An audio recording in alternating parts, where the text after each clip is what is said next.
사상 초유의 이 도난 사건이 발생한 건 지난 2025년 10월 9일 오전 9시 30분경입니다. 개장한 지 30분이 채 지나지 않아서 벌어진 일인데요. 단 7분 만에 1,500억 상당의 보석이 도난당한 것입니다. 4인조로 구성된 범인들은 리프트를 실은 트럭과 오토바이를 타고 루브르 앞에 도착을 했고요. 그리고 루브르 외벽에 이 리프트를 설치해 놓고 2층에 있는 아폴론 갤러리에 접근해서 창문을 전동 절단기로 잘라냈답니다. 2층의 아폴론 갤러리는 프랑스 왕실의 보석들이 전시되어 있던 루브르의 심장과도 같은 공간이었습니다. 아폴론 갤러리에 들어온 범인들은 전동 절단기로 진열장 유리를 잘라낸 뒤 침입한 지 단 4분 만에 총 9점의 보석을 훔치는 데 성공했습니다. 그리고 진입한 경로대로 다시 건물 밖으로 탈출해서 준비되어 있던 오토바이를 부릉 타고 달아났대요. 9점 보석들은 어떤 보석들인가요? 자, 이 훔쳐간 보석들은 19세기 프랑스 왕가에서 사용한 장신구들이었습니다. 와, 진짜 아름답다. 자, 사진에 보이는 이 에메랄드 목걸이와 귀걸이는 1810년에 나폴레옹이 자신의 두 번째 아내인 마리 루이즈와 결혼하면서 결혼 선물로 준 예물입니다. 정교하게 다듬어진 32개의 에메랄드 그리고 1,138개의 다이아몬드로 만들어졌다고 해요. 다음 도난품 보시겠습니다. 와, 이제 다른 색깔로 가네요. 사진에 보이는 보석 세트는 나폴레옹 보나파르트의 의붓딸 오르땅스 모아르네가 착용했던 것들입니다. 그다음에 나폴레옹 3세의 아내였던 유즈니 황후가 소장했던 소장품들인데요.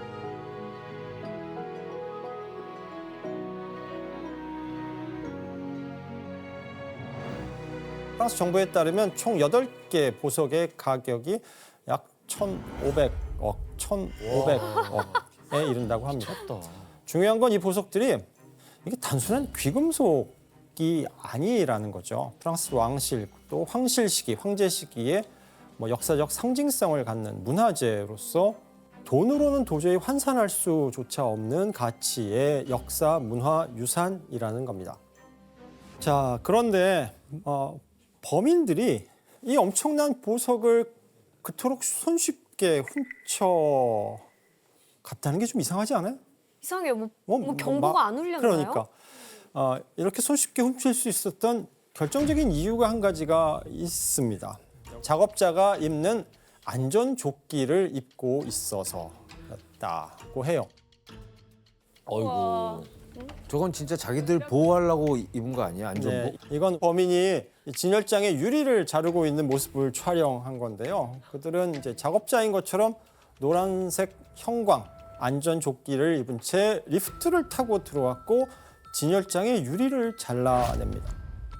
사람들이 보면 저 사람들은 인부이지 어떻게 감히 백주대낮 그것도 아침에 루브르에 있는 보물을 훔쳐가는 도둑일 거라고는 차마 생각하지 못했던 것입니다. 대담하니까 오히려. 그렇죠. 관람하는 사람들이 있는데 저런 그렇죠. 거예요? 물론 진입할 때 경보가 울려요. 하지만 루브르 측에서 사건을 파악한 건 경보가 울린 지 4분이 지난 뒤였습니다. 왜냐면 울리고서 이거 쟤도 작동한 거 맞아? 약간 의심했을 것 같아. 그렇죠. 네. 그리고 이 경보를 듣고 경찰이 출동했겠죠. 하지만 경찰이 도착했을 때 이미 범인들은 도주하고 떠난 지 30초가 지난 후였다고 해요.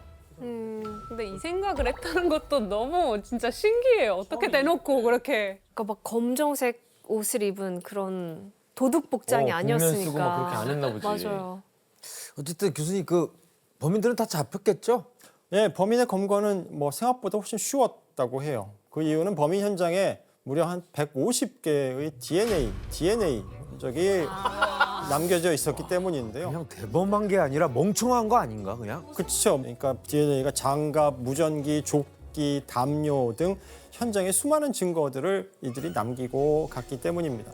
남겨진 DNA를 근거로 사건 발생 6일 만에 공항과 파리 북부 외곽 지역에서 각각 범인들을 검거합니다.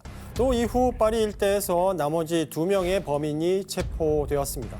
하지만 범인이 모두 검거된 후에 여전히 문제가 남아 있습니다. 뭘까요? 못 찾았어요.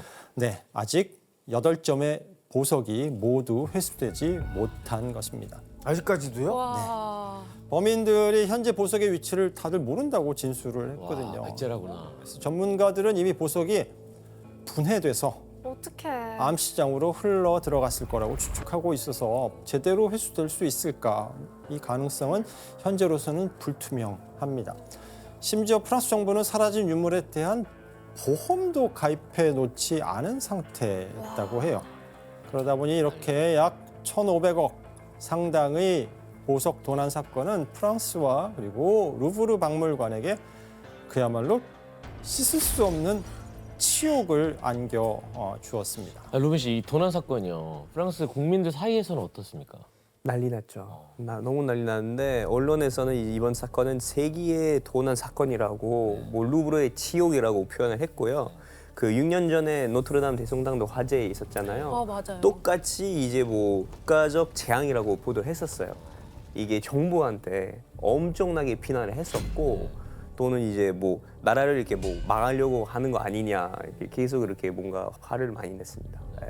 아, 잡범들 손에 의해서 1,500억이 날아간 거야? 거기 비밀번호가 루브르로 돼 있었대요. 맞아요. 거기 그래서 그것도 엄청 큰 화제가 됐어요. 그 뉴스 들었어요. 진짜 어떻게 루브르로 집에서도 그렇게 안 하는데 진짜. 심지어 그 패스워드가 아마 처음 그 보안 장치 만들었을 때부터 한 번도 변한 적이 없었을 거다라는 이야기까지 떠돌고 근데 있어요. 어차피 루브르라고 해도 우린 못 열어요. 스펠링 몰라가지고. 뭐예요, 스펠? 여기 프랑스 사람들이잖아요. 아니, 우리는 뭐 어째 우린 모른다고. 사실 프랑스도 도둑 얘기하고 있는데 진짜. 자, 그렇다면 세기의 도난 사건으로 전 세계를 그야말로 떠들썩하게 만들었던 이 루브르 박물관이라는 곳은 대체 어떻게 처음에 만들어지게 된 것일지.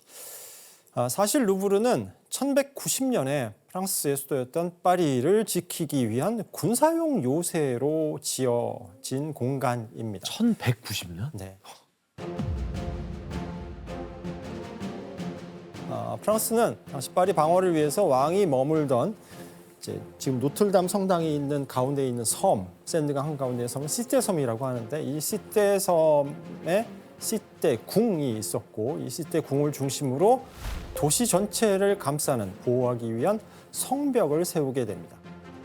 그리고 그 성벽 서쪽 끝에 요새를 하나 짓게 되는데 그곳이 바로 보시는 루브르입니다. 그런데 군사적 방어를 위한 요새였던 이 루브르가 왕궁으로 완전히 탈바꿈하게 됩니다. 그 계기, 발단이 된 것은 1358년 파리에서 벌어진 대규모 민중 반란, 봉기 때문인데요.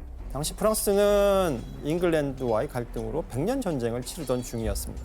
그런데 프랑스 왕이 잉글랜드의 포로가 되면서 막대한 몸값을 지불해야 되는 처지였었거든요.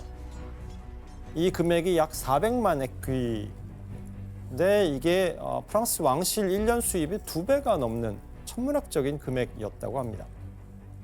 왕실 어떻게 하겠어요? 이 몸값을 마련하기 위해서 방법이 뭐가 있겠습니까? 세금을 무리하게 올리게 됩니다. 항상 그렇죠, 역사상. 그러자 어떻게 됐을까요? 폭동이 일어나겠죠. 그렇죠. 민심이 완전히 폭발해서 파리 상인 대표가 무장한 민중 3,000명이 왕이 살고 있는 이 시떼 궁으로 쳐들어옵니다. 이때 왕은 포로로 잡혀 있었고 민중들이 샤를 5세의 측근들을 왕세자 눈앞에서 살해하게 됩니다. 샤를 5세는 죽음의 공포를 겪으면서 왕권이 민중에게 짓밟히는 이 끔찍한 장면을 바로 눈앞에서 목격하게 되는데요. 그럼 샤를 5세 입장에서는 굉장한 트라우마로 남았을 것 같아요. 네, 맞습니다. 그래서 샤를 5세는 1364년에 왕으로 즉위하자마자 자신의 안전을 보장할 수 있는 요새화된 거처가 필요하다고 판단했습니다. 그래서 결국 왕궁을 아예 다른 곳으로 옮기자라고 했던 건데요. 그곳이 바로 루브르. 그렇죠. 요새로 지어진 루브르였던 것입니다. 이제 루브르는 요새에서 왕의 주요 거처인 왕궁의 역할을 하게 되면서 그 용도가 바뀌게 됩니다.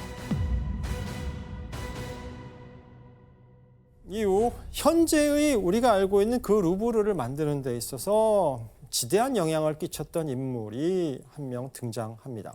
이 인물은 1515년에 프랑스 왕위에 오른 프랑스와 1세라고 하는 국왕인데요. 그는 이탈리아에서 불어온 르네상스의 문화를 프랑스에서 꽃 피워보겠다. 이탈리아에서는 르네상스가 어마어마하게 당시에도 유명했으니까 그 앞선 문화를 우리 프랑스에서도 꽃 피워보겠다는 야심을 품고 있었습니다. 그래서 루브르 안에 이 르네상스의 회화들을 전시하고 감상할 수 있는 그림 전시실을 최초로 왕궁 안에 만들게 됩니다.